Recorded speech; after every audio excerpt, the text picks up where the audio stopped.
Good morning, boys and girls.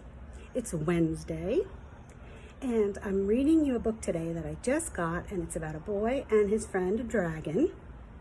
And you'll see, and it's going to remind you a lot of things that we do at school and we talk about at school. Remember when I said that's called a text-to-self connection, right? So I want you to think about it when you listen to the story, okay? And also I want to remind you that today, Wednesday, is music class with Mr. Clark at 1.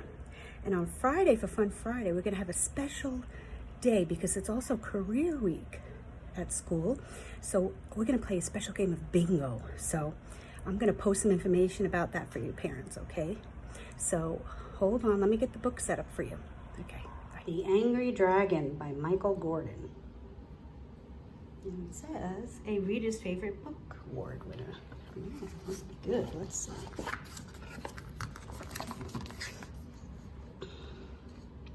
It was time for George and his pet dragon Joe to play. With all of their toys spread out, they were having a fun day, until George accidentally broke Joe's favorite toy. "Look what you've done," Joe yelled, "you silly boy."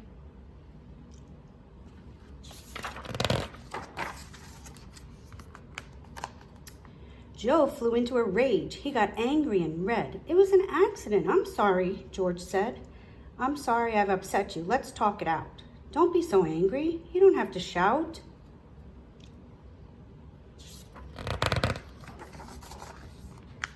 "Breathe deeply and let's talk about how you feel.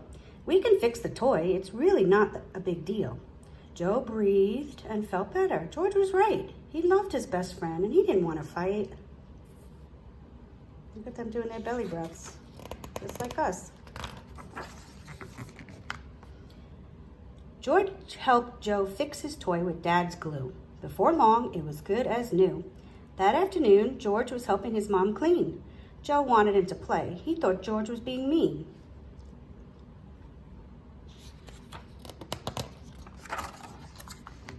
Look at the expression on the dragon's face. Feeling hurt, Joe called George a very horrible name. He said, "You're not my friend if you won't play my game."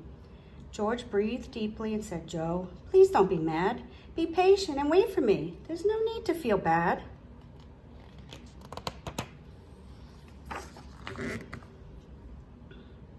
"There's time to help Mom and have fun too. You're my best buddy, Joe. I will play with you." Joe listened to his friend and waited until George was done. Then they played music together and had lots of fun.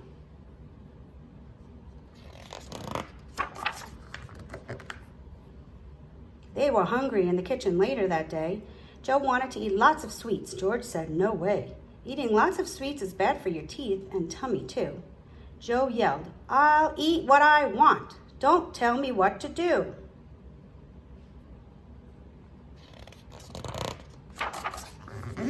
Joe ate all of the sweets, and then later that night he complained that his tummy didn't feel right. He needed to lie down. He felt so horrible and sad. "I'm sorry I didn't listen to you," Joe said. "I feel bad." Look at the expression in his eyes and on his face. He did not make a good choice, right?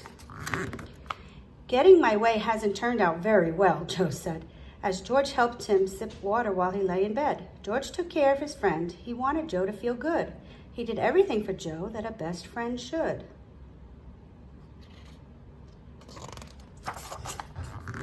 "I'm going to be more patient and less greedy," Joe said. "And instead of getting angry, I'll try talking to you instead." "That's great. I'm proud of you," George said to his friend. The boys laughed and chatted until the day came to an end. The end. Oh, look at that. The end. And then they had fun playing together.